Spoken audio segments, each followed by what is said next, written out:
नमस्ते दोस्तों।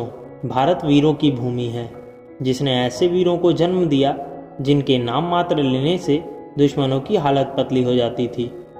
उन्हीं में से एक है पृथ्वीराज चौहान। आज की पीढ़ी इनकी वीर गाथाओं के बारे में बहुत कम जानती है, तो आइए जानते हैं उनके बारे में कुछ रोचक बातें। पृथ्वीराज चौहान ने 16 वर्ष की आयु में ही महाबली नाहर राय को हराकर माणवकर पर विजय प्राप्त की थी। सम्राट पृथ्वीराज चौहान को शब्द भेदी कला का भी ज्ञान था और कई लोगों का मानना था कि सम्राट पृथ्वीराज चौहान पशु पक्षियों से भी बात करने की कला जानते थे।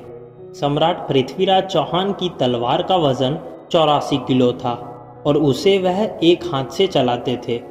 सम्राट पृथ्वीराज चौहान 1166 ई में अजमेर की गद्दी पर बैठे और मात्र 3 वर्ष के बाद दिल्ली का सिंहासन संभाला और राज किया। पृथ्वीराज चौहान बहुत शक्तिशाली थे और वह 17 बार मोहम्मद गौरी को युद्ध में हराकर जीवनदान दे चुके थे, पर 18वीं बार जब मोहम्मद गौरी ने धोखे से सम्राट पृथ्वीराज चौहान को हराया तब उनकी दोनों आंखें गर्म सलाखों से फोड़ दी।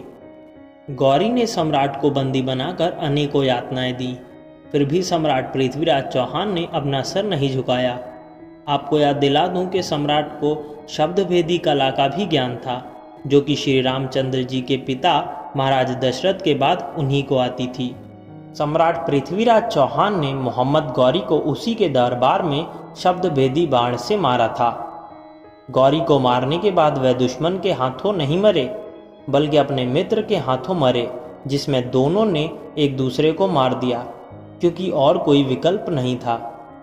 पृथ्वीराज चौहान जैसा शासक फिर भारत को कभी नहीं मिल पाया। उनकी मृत्यु के बाद ही मुगल और अन्य विदेशी आक्रमणकारी भारत में कदम रखना शुरू हुए। आपको बता दूं कि पृथ्वीराज चौहान दिल्ली पर राज करने वाले आखिरी हिंदू शासक थे। अगर वीडियो पसंद आई हो तो लाइक कीजिए, कोई भी सवाल या सुझाव हो तो कमेंट कीजिए और शेयर कीजिए। जय हिंद, जय भारत।